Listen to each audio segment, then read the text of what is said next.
একটা রিলেশনশিপের শুরুতে দেখবেন মিনিটে মিনিটে কল, মিনিটে মিনিটে SMS, কেমন আছো, কোথায় আছো, কি করছো, খাবার খেয়েছো কিনা।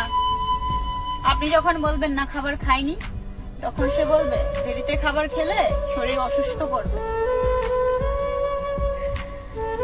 এমনই এত কেয়ারিং করবে ভাই, আপনার কাছে মনে হবে আপনার লাইফে এমন কেয়ারিং আর কেউ করেনি।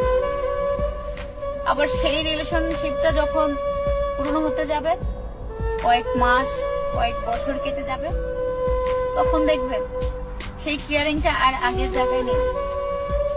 আপনি তাকে যখন ফোন বা SMS করবেন, বলবে পরে কথা বলছি, SMS এর রিপ্লাইটা আর সাথে সাথে আসতেছে না, বলবে ব্যস্ত ছিলাম, একটা কাজ ছিল, অনেক বিজি ছিলাম। আপনার কাছে তার ব্যস্ততার মুহূর্তটাই তুলে ধরবে।